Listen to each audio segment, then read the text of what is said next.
Hello bankers, very good evening. स्वागत है आप सभी का हमारे official YouTube channel GIB CIB वाला पे और आपके बैंकर्स बूस्टर्स एमसीक्यू सीरीज में, जो कि जीआईबी एग्जाम पर फोकस्ड है। ये क्लास आपके GIB paper 4 retail banking and wealth management से संबंधित है और आज तीसरी क्लास है, क्लास थर्ड है आज। और ये सेशन जो है एक मॉक सेशन है जिसमें हम सभी आपके जो चारों मॉड्यूल हैं, चारों मॉड्यूल को हम इसमें शामिल करते हैं, उससे संबंधित एमसीक्यूज को शामिल करते हैं और सारी बातों को बड़ी विस्तार पूर्वक डिटेल में बताने की कोशिश करते हैं। आज क्लास थर्ड है और मैं इसलिए बोलता हूं कि आप सभी साथी अपने साथियों को, जितने भी बैंक का साथी हैं आपके, उनको इस सेशन शेयर करिए, जानकारी दीजिए।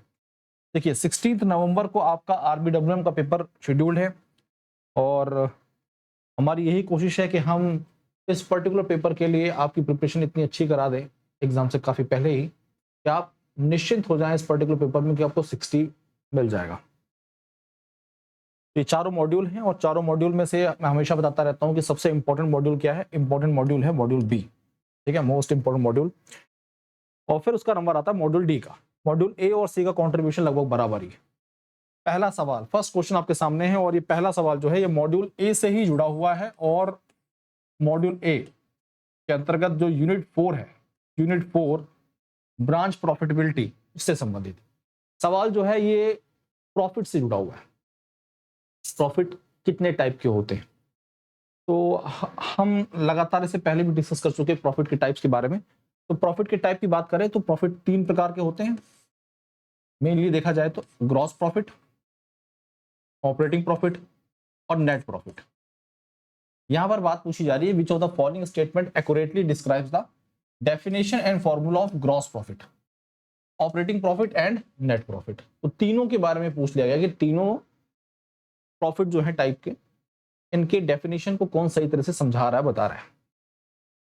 तो डेफिनेशन को समझने से पहले आपको उसके बारे में पता होना चाहिए कि ग्रॉस प्रॉफिट होता क्या है। जब भी हम ग्रॉस प्रॉफिट कैलकुलेट करते हैं तो जो भी कंपनी का टोटल सेल है, रेवेन्यू, टोटल रेवेन्यू जो भी है, उसको हम कॉस्ट ऑफ गुड्स सोल्ड से माइनस कर देते हैं, कॉस्ट ऑफ गुड्स सोल्ड से माइनस कर देते हैं, ठीक है। अब जो ग्रॉस प्रॉफिट आया इसी से हम ऑपरेटिंग प्रॉफिट पता करते हैं। जितना भी ग्रॉस प्रॉफिट है इसमें से ऑपरेटिंग एक्सपेंसेस माइनस कर देते हैं, ऑपरेटिंग एक्सपेंसेस माइनस कर देते हैं। और जो ऑपरेटिंग प्रॉफिट आता है इसी की मदद से हम नेट प्रॉफिट पता करते हैं। जो भी ऑपरेटिंग प्रॉफिट है इसमें से इंटरेस्ट एंड टैक्सेस, इसको माइनस कर देते हैं, ठीक है। अब ये देखिए ये तीनों आपके सामने डिटेल में बता दिए गए हैं। क्या यहाँ पर जो ऑप्शंस दिए गए हैं ये इसके बारे में जानकारी दे रहे हैं। Gross profit is the difference between the revenue and operating expenses, but यहाँ पर क्या है, रेवेन्यू और कॉस्ट ऑफ गुड्स सोल्ड, तो ये ऑप्शन गलत हो गया। Operating profit is the difference between the revenue and cost of goods sold. Revenue and cost of goods sold जो है ये ऑपरेटिंग प्रॉफिट नहीं बल्कि ये क्या है, ग्रॉस प्रॉफिट है, ठीक है। Net profit is the difference between the gross profit and total expenses, नहीं। Net profit is the difference between the operating profit minus interest and taxes. इस तरह से देखा जाए ये पहला, दूसरा, तीसरा कोई भी ऑप्शन सही नहीं है। सही क्या है, none of these, none of these is the correct answer. और इस नजरिए से देखा जाए तो only fourth option is the correct answer. चौथा ऑप्शन यहां पर सही है, फोर्थ, ठीक है। बेसिक सा क्वेश्चन था लेकिन बेसिक बातें पता होनी चाहिए तब सही जवाब दे पाएंगे। Which of the following is are the external factor, निम्नलिखित तो चार ऑप्शन है इनमें से वो कौन सा एक्सटर्नल फैक्टर है that affects the bank profitability, जो बैंक की प्रॉफिटेबिलिटी को इफेक्ट कर सकता है। Strength of equity capital, operational efficiency, ratio of banking sector. देखिए स्ट्रेंथ ऑफ इक्विटी कैपिटल ये एक्सटर्नल फैक्टर नहीं है, ये इंटरनल फैक्टर है। ये ऑपरेशनल एफिशिएंसी ये इंटरनल फैक्टर है। Ratio of banking sector deposits ये इंटरनल फैक्टर, बैंक का अपना इंटरनल फैक्टर है। तो वो कौन सा एक्सटर्नल फैक्टर है, वो है inflation. Inflation is the external factor. और इस नजरिए से सही जवाब क्या है, फोर्थ ओनली, ठीक है। अगला क्वेश्चन है what is the primary benefit of using process models in retail banking. देखिए प्रोसेस मॉडल का रिटेल बैंकिंग में यूज करने का मेन ऑब्जेक्टिव क्या है। बेनिफिट क्या है? मैनुअल वर्कलोड को बढ़ा देना। मैनुअल वर्कलोड बढ़ जाए तो ये आज के टाइम में मैनुअल वर्कलोड बढ़ने का मतलब है कि ये जो मॉडल यूज किया जा रहा है ये नेगेटिव हो जाएगा। ठीक है, हम तो मैनुअल वर्कलोड को कम करना चाहते हैं टेक्नोलॉजी की मदद से, तो ये तो सही नहीं है।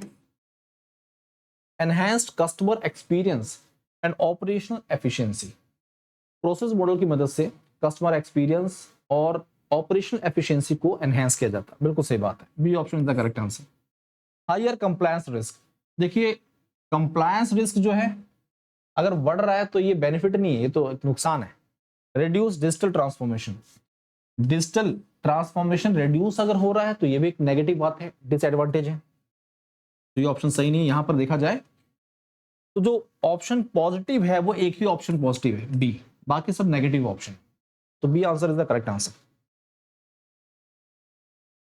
अगला सवाल, which of the following banking product और service most closely alliance with the self actualization level. अब सेल्फ एक्चुअलाइजेशन लेवल जो है ये टॉप लेवल है, टॉप लेवल है इसका भाई, टॉप लेवल है ये मैस्लोज हायरार्की का। अब्राहम मैस्लोज हायरार्की जो कस्टमर नीड हमने पढ़ी उसका ये टॉप लेवल है, और यहां पर वो कौन सा प्रोडक्ट है जो उसे अलाइन कर रहा है।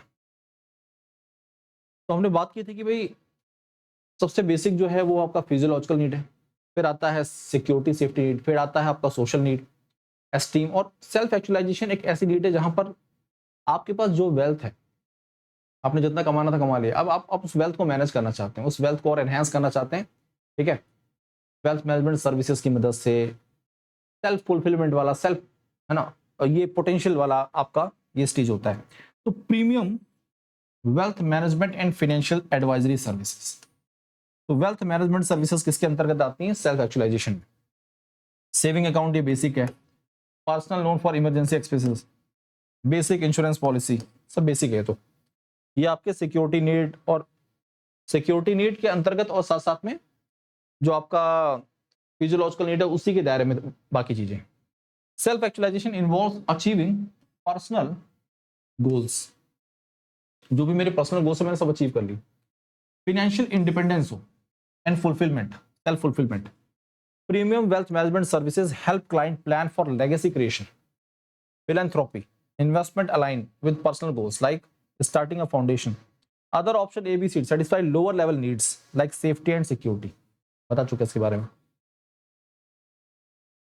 आपके सामने यहाँ पर इस समय ये कस्टमर पिरामिड है या नीड पिरामिड बोल सकते हैं इसे, क्या है? Need pyramid, need pyramid. Need, physiological need, safety, belonging, love and belongingness, esteem and self actualization, 5 need, 5 level. अब ये जो अगला सवाल है ये संबंधित है product life cycle, module B. पिछला सवाल भी मॉड्यूल बी से जुड़ा हुआ था, कस्टमर रिक्वायरमेंट से, ये भी मॉड्यूल बी से संबंधित और एग्जाम में क्वेश्चन बना देता है। Unit 2 product life cycle, PLC बोलते हैं इसे हम। यहाँ पर पूछा जा रहा है कि जो प्रोडक्ट की लाइफ साइकिल होती है उसके स्टेजेस सही ऑर्डर में स्टेजेस इसमें अरेंज किए गए हैं। नीचे options, growth, maturity, introduction, decline stage, एक प्रॉपर सीक्वेंस में इन्हें अरेंज करना है। Second, third, first, fourth. देखिए सबसे पहली स्टेज जो होती है वो किसी भी प्रोडक्ट का इंट्रोडक्शन होता है। दूसरा स्टेज जो होता है उसे हम बोलते हैं growth stage. Third one is the maturity, the fourth one is the decline. तो first, second, third and fourth, यानी कि 3 1 2 4, 3 1 2 4, 3 1 2 4, B option is the correct answer. देखिए पहले कोई भी प्रोडक्ट मार्केट में इंट्रोड्यूस किया जाएगा, लोगों में उससे संबंधित अवेयरनेस बढ़ेगी, तो ग्रोथ पकड़ेगा, रफ्तार पकड़ेगा, रेवेन्यू जनरेट होगा, फिर वो अपनी पीक पर पहुंचेगा मैच्योरिटी और फिर डिक्लाइन होगा। ठीक है, ये देखिए सारे स्टेजेस के बारे में बताया गया है यहाँ पर। किसी भी प्रोडक्ट को जब मार्केट में इंट्रोड्यूस किया जाता है तो सेल कम होती है क्योंकि उसके बारे में लोगों को जानकारी नहीं है। तो देखिए सेल क्या है, नीचे कम। जैसे लोगों में अवेयरनेस, उसके फीचर्स के बारे में पता चलता है तो ग्रोथ रफ्तार पकड़ती है, और फिर धीरे धीरे जो सेल है वो पीक पर पहुंचेगा, उसे बोलते हैं maturity, at the end decline. Decline. ठीक है, ये सेल्स है और ये क्या है, टाइम। अगला सवाल ये संबंधित है MIS से। MIS यूनिट 2 का 15 यानी कि ओवरऑल देखा जाए तो 15वीं यूनिट है मॉड्यूल अपने RBWM की, और यूनिट 2 की देखा जाए तो 11वीं यूनिट है। The most critical resource MIS management information system के अंतर्गत क्रिटिकल रिसोर्स क्या हो सकता है, information. And the purpose of MIS is, MIS का मेन पर्पज क्या होता है, decision making, quick decision making.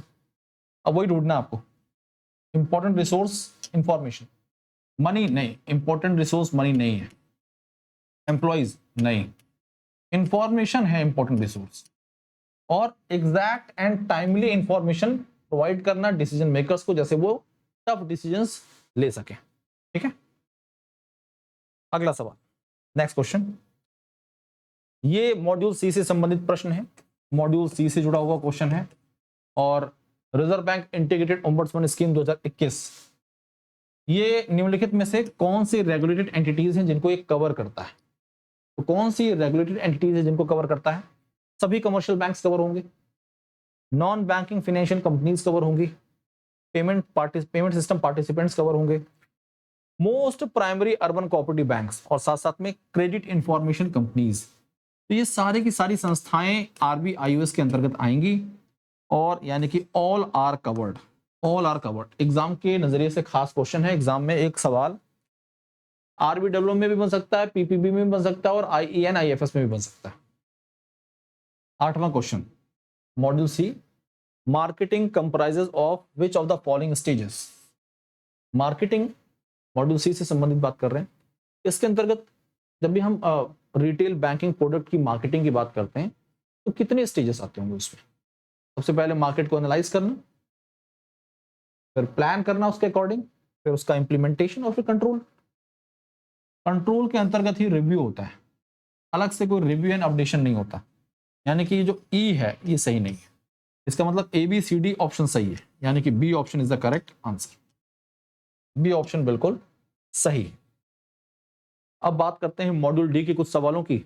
Module D की बात करें तो टैक्स प्लानिंग मॉड्यूल डी का ही हिस्सा है, वेल्थ मैनेजमेंट का ही हिस्सा है, और यहां पर पूछा जा रहा है कि वो कौन सा सेक्शन है इनकम टैक्स एक्ट 1961 का जहां पर टर्म पर्सन डिफाइन किया गया, and which of the following is not included in that definition.